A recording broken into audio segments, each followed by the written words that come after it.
Presidente, señorías, egun on guztioi.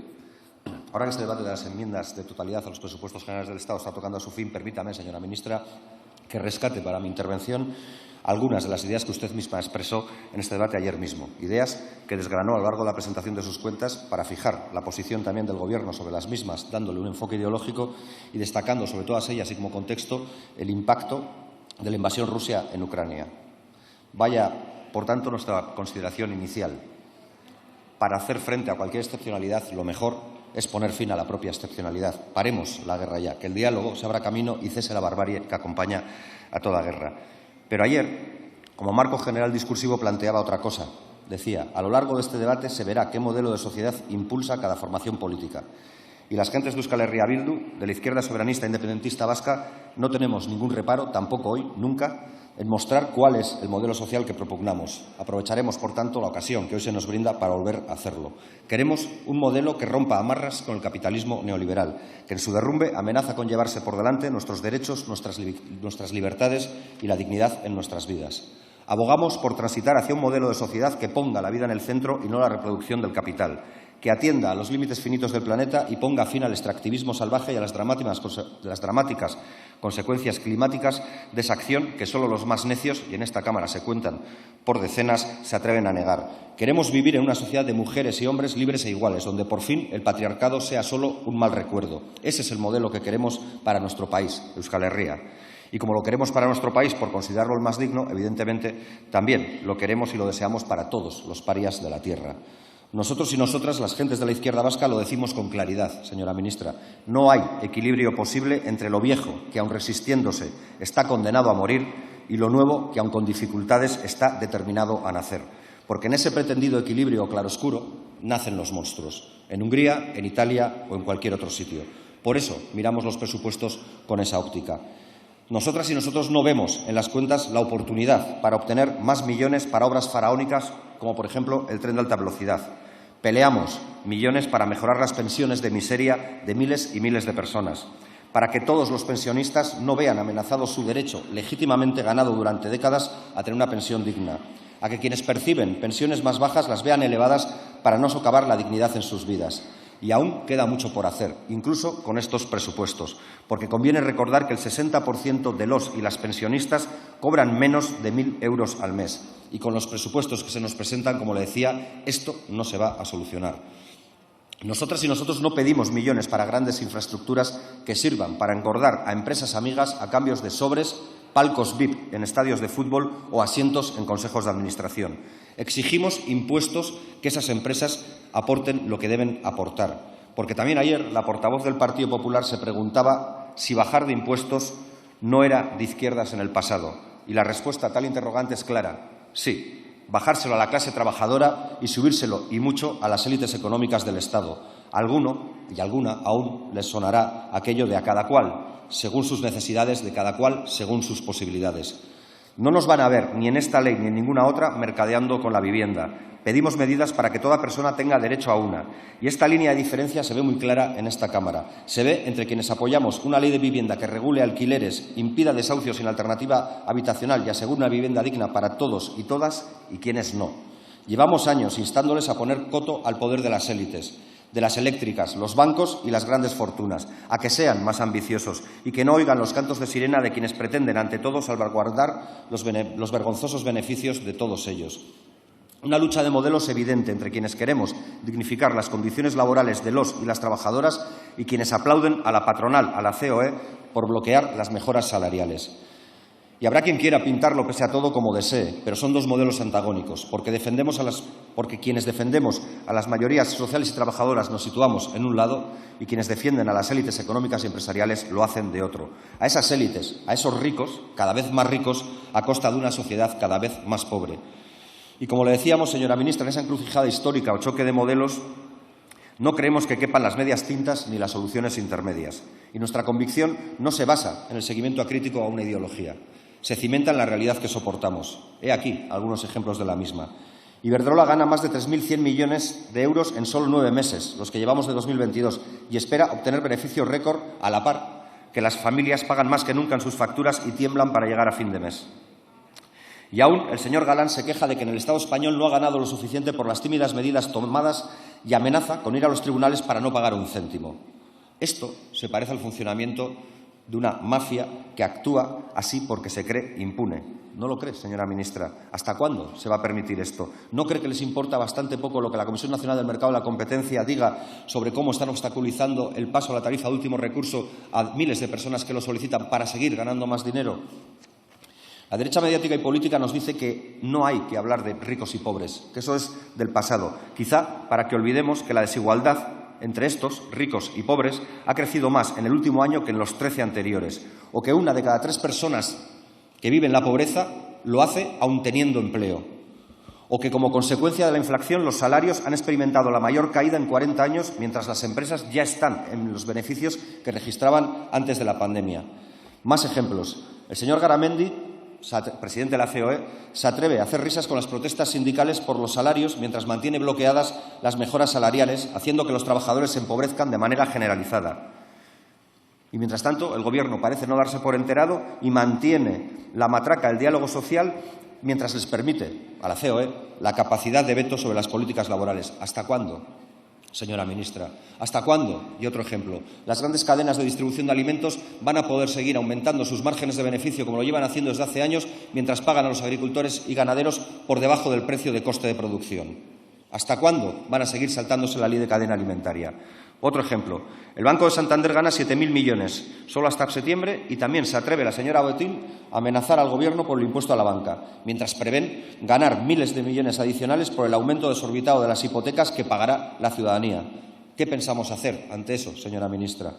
Repsol aumenta un 11% sus beneficios, consiguiendo beneficios récords, 3.222 millones de euros, mientras se sigue beneficiando de los 20 céntimos al litro que paga este Gobierno para que la gasolina no fuera tan cara para los ciudadanos. Y lo que hacen ellos es elevar el precio de la gasolina para ganar más, aunque el barril de Brent cueste menos. Esa es la diferencia de modelos entre el modelo de los que se colocan del lado de todos ellos, de la patronal, del IBEX, de los bancos, de las eléctricas, las derechas, o el modelo que desde la izquierda debiéramos trabajar y propugnar para evitar las dañinas consecuencias de sus políticas y ofrecer certidumbre, bienestar social y dignidad a las personas. Y usted y su Gobierno, con este presupuesto, ¿dónde quiere colocarse? Sinceramente, a juzgar por los hechos a día de hoy, no digo cuando termine este debate presupuestario, pero a día de hoy, por todo lo que queda por hacer, diría que en una especie o suerte de punto intermedio, de punto de medidas paliativas para la clase trabajadora, para los y las trabajadoras, para que no sufran tanto las consecuencias de este momento, pero medidas no quirúrgicas para que no sientan las élites que se les está rascando o se les está erosionando su margen de beneficios. ¿De verdad merece la pena contentar a los poderosos a costa o a riesgo de defraudar a los ciudadanos y ciudadanas, a las mayorías sociales de este país? Piénselo bien. Piénselo bien, porque tenemos tiempo en este mes para dar ese giro. Porque tomar medidas de carácter meramente defensivo para preservar lo que se pueda del llamado estado del bienestar no está mal, pero son paliativas.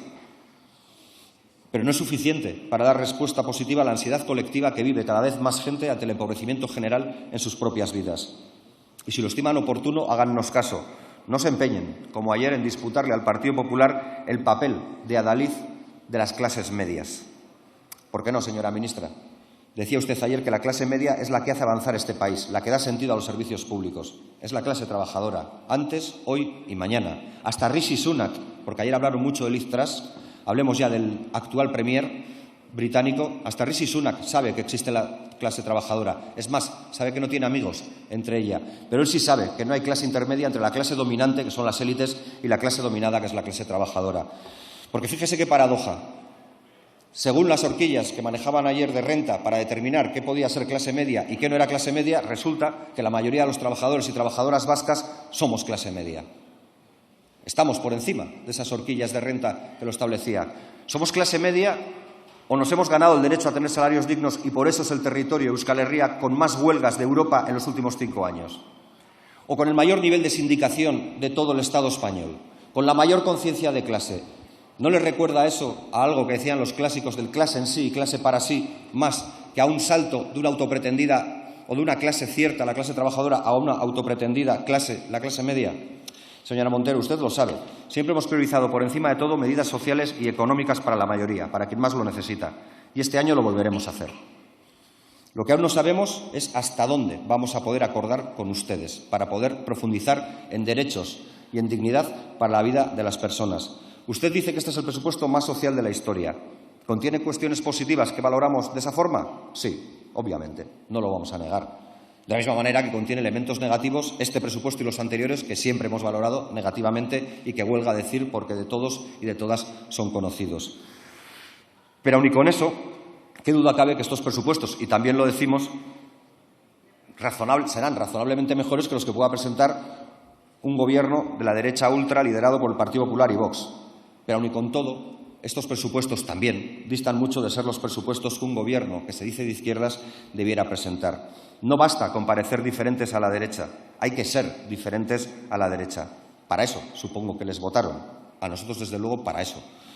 Y no basta con parecer de izquierdas y decir que se está dando un giro de izquierdas, hay que demostrarlo con hechos, hay que demostrarlo con firmeza ante los poderosos y con laxitud, con generosidad ante los débiles. Nos decía usted también ayer que la desigualdad es un lastre para la economía. ¿Seguro? ¿Seguro que la desigualdad es un lastre para la economía? Si yo no he vivido en otro modelo económico que no sea el que genera desigualdad y el que hace de la desigualdad una virtud de capitalización de negocio. Yo creo que la desigualdad es un lastre para la sociedad. Esa es la realidad. Pero para la sociedad, porque para la economía de mercado no lo parece tanto. Para la economía por encima de la política no lo parece tanto. ¿Cómo si no? Se explica, como ya he referido antes, que la desigualdad no pare de crecer en el Estado español, donde los ricos cada vez son más ricos y los pobres cada vez son más pobres. ¿Cómo si no? Se puede entender que haya crisis o bonanza económica en el Estado español, nunca deje de haber menos de 7,5 millones de personas que viven en el umbral de la pobreza y, por tanto, de la desigualdad, porque el sistema necesita pobres y necesita que la pelea del último contra el penúltimo les sea efectiva para tener mano de obra más barata. Y somos conscientes de que a la derecha multicolor, a la verde, a la naranja, al azul, les molesta que el Estado cuente con más ingresos. Claro, les molesta salvo que sea para pagar sus quiebras, ya sean bancarias o de cualquier otra índole. Pero también hay que decir que estos ingresos podrían ser mayores.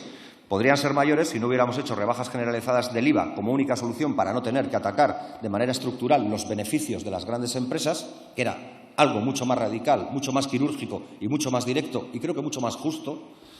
Pero, como digo, no se hizo y por eso estos ingresos son los que son. Si hiciéramos los impuestos extraordinarios que se anunciaron hace tiempo pero todavía no se han puesto en pie, como los de las energéticas y bancas, tendríamos más dinero. Ha tenido que pasar una pandemia y una guerra para que se muevan. 2 años veníamos reclamándoles esto.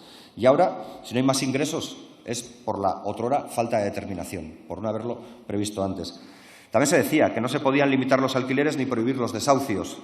Y eso se nos ha dicho durante meses y se está haciendo. Se nos decía que no se podía universalizar los transportes mediante rebajas y bonos gratuitos, y se está haciendo. Se nos decía que no se podían aumentar las pensiones más bajas, las no contributivas, y les forzamos a hacerlo. Ustedes nos presentan unos presupuestos, desde nuestro punto de vista, faltos todavía de la ambición necesaria, porque le cuesta o porque todavía no son capaces de tomar las decisiones que desde las izquierdas les planteamos. Y entiendo que a veces parezcan radicales estas decisiones, que puedan parecer extremas, pero es que al final la Unión Europea acaba planteando lo mismo un año después o año y medio después. ¿Para qué esperar? Si es bueno o si era bueno antes, si es bueno hoy, lo es en todo momento. Por tanto, estamos tardando demasiado.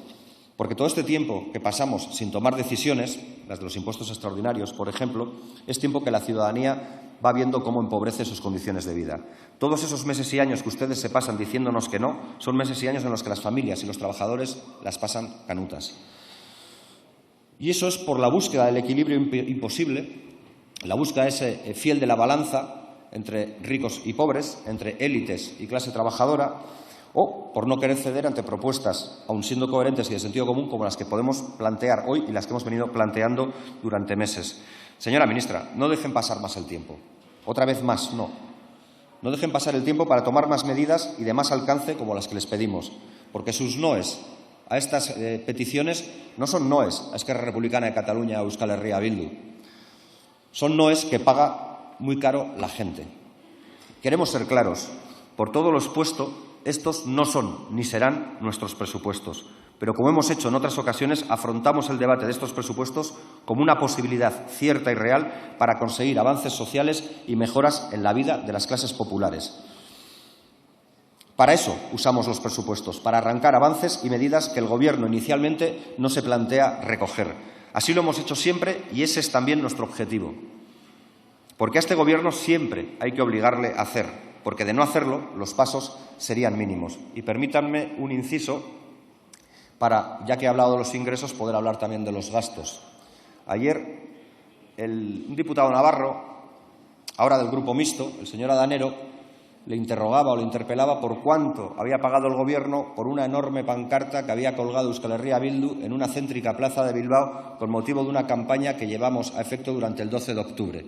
Ya se lo respondo yo al señor Adanero. El precio fue 0, porque la pancarta no existió, porque fue un montaje de Photoshop, pero eso revela el grado de rigor de la derecha navarra, que se asemeja o tiende a 0. Nosotros nunca pedimos para nosotros nada ni para nuestros intereses. Siempre hemos pensado en mejorar las condiciones de vida de la ciudadanía vasca y entendemos que por perspectiva y desde una posición solidaria también de las clases populares y trabajadoras del actual Estado español.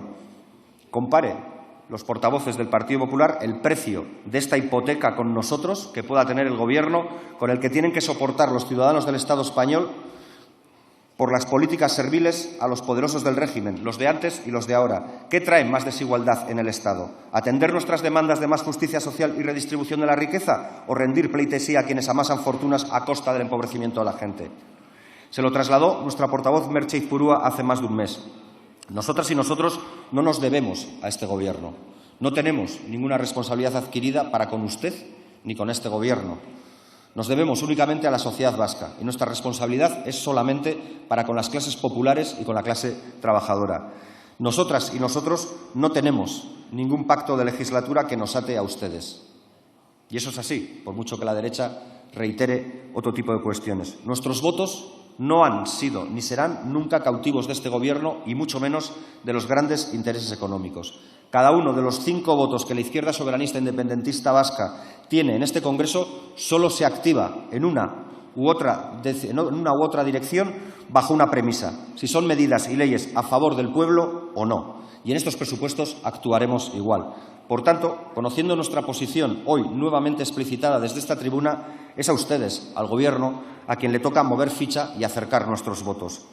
Algo que también le anticipo, solo podrán hacer con medidas que profundicen en propuestas sociales y económicas para mejorar la vida de los y las vascas y para el conjunto de la clase trabajadora. No den por hechos nuestros votos.